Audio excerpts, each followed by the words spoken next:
아침 8시 경기도 고양시 Assalamualaikum warahmatullahi wabarakatuh.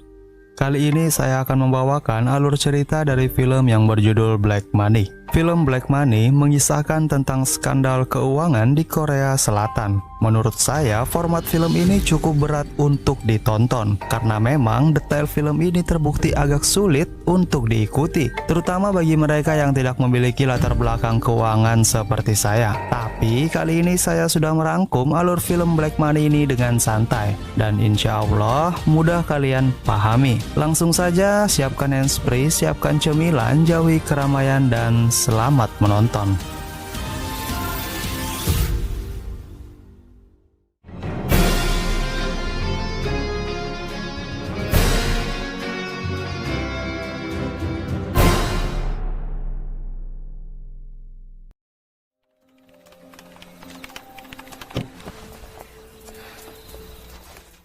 Film dibuka dengan dua karakter laki-laki dan perempuan. Mereka sedang berdiskusi tentang keterlibatan mereka dalam kasus korupsi Bank Daehan. Tak lama setelah itu, ketika perjalanan pulang, mobil mereka dengan sengaja ditabrak oleh sebuah truk dan menewaskan si laki-laki tersebut.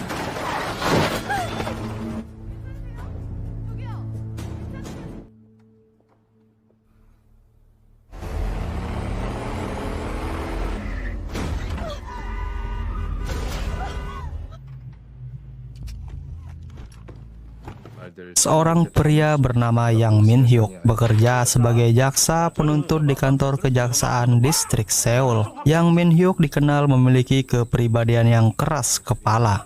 Yang Min Hyuk berurusan dengan sebuah kasus yang melibatkan seorang perempuan yang bernama Park So Young dalam sebuah kecelakaan karena menabrak beberapa mobil di jalan tol. 3 hari kemudian tersangka perempuan itu ditemukan tewas di dalam mobil. Sebelumnya ia menulis pesan terakhir bahwa ia mengalami pelecehan seksual oleh jaksa Yang Min Hyuk. Kematian Park So Young pun kemudian diputuskan sebagai kasus bunuh diri.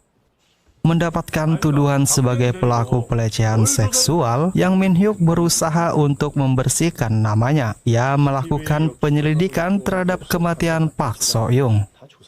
Di tengah penyelidikan, ia tak sengaja bertemu dengan Kim Nari. Kim Nari bekerja sebagai penasihat hukum Bank Daehan. Ia adalah putri kandung seorang profesor kenamaan tempat di mana dulu para pejabat keuangan Korea sering berkonsultasi. Min Hyuk berusaha meminta bantuan kepada Kim Nari sebagai upayanya mencari bukti atas tuduhan kasusnya tersebut. 나 정치인검사 아닙니다. 아셨죠? 관심이 없을 수 있지. 그냥 이런 거. 하나는 사고사, 하나는 자살, 둘은 연인관계. 안 됩니다. 아까 전화 드렸죠. 서울지검 양민영입니다.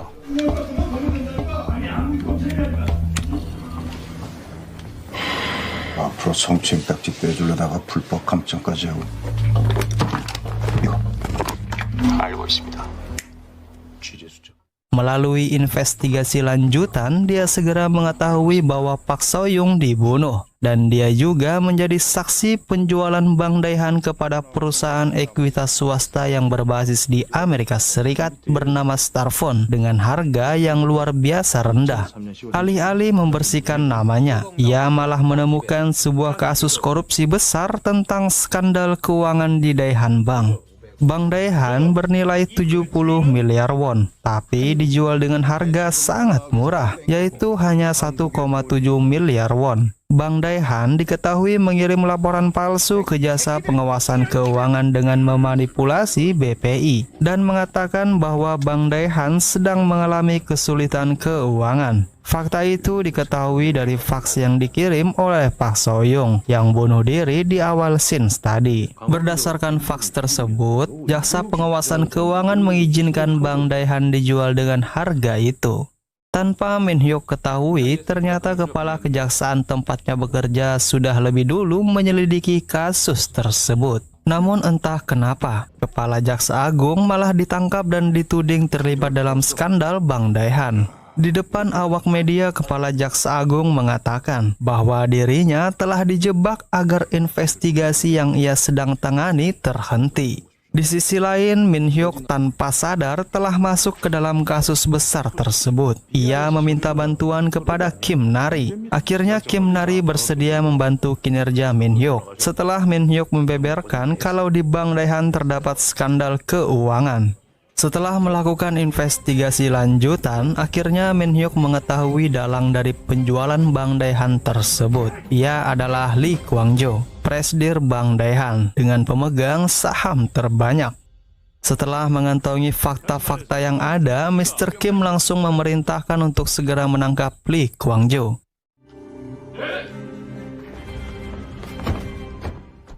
Min Hyuk lalu menelpon Kim Nari dan mengatakan kepala presidirnya telah terlibat dalam skandal Bang Daehan. Kim Nari menyatakan dirinya akan mundur sebagai penasihat hukum dari Bang Daehan. 왜 저한테 처음부터 말씀하지 않으셨어요? 그랬다가 면이 금융위원으로 선정된다. 들어가서 지금부터 다들 변호사 선임하셔야 될 거예요. 외환관리법 위반, 특정 경제범죄 가중처벌법. 잠깐.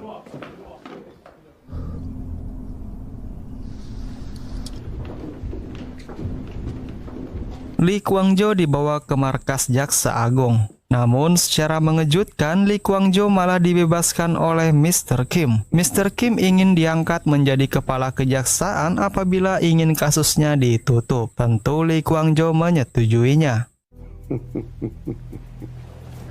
Dengan ditutupnya kasus tersebut membuat Min Hyuk geram. Ia telah membawa bukti-bukti kuat terkait skandal Bang Daehan tersebut di dalam tasnya. Mr. Kim memerintahkan anak buahnya untuk menahan Min Hyuk dan menghilangkan bukti-bukti itu. Di tempat lain, tepatnya di depan gedung komisi, ribuan anggota serikat melakukan unjuk rasa terkait penolakan penjualan Bang Daehan.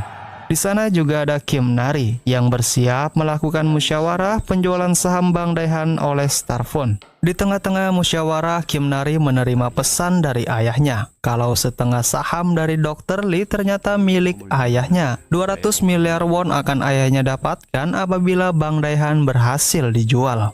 Sebagai perempuan Korea dan sekaligus anak, maka superioritas lelaki yang adalah ayahnya sendiri, maka Kim Nari pun mundur total. Kim Nari dalam sekejap berubah 180 derajat setelah tahu telah terjadi kong kali kong dalam pembelian Bang Daehan yang melibatkan ayahnya. Min Hyuk lalu bergegas menuju gedung komisi dengan membawa tas yang berisikan bukti-bukti skandal Bang Daehan. Di sana ia bertemu Kim Nari yang hendak keluar gedung. Namun Kim Nari tidak menghiraukannya.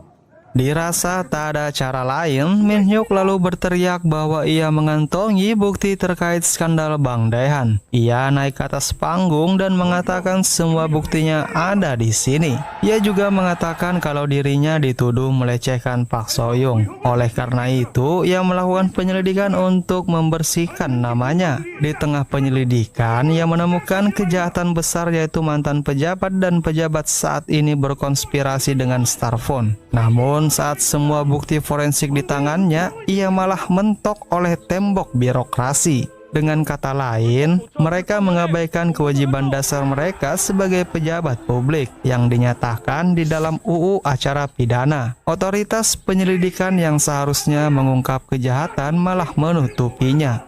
Semua jalan pembuktian forensik sudah mentok, tak ada pilihan lain. Min Hyuk melakukan ekspos kasus di depan publik. Kali ini masa demonstran dan media massa menjadi panggung terbuka baginya untuk menari. Dan film pun selesai.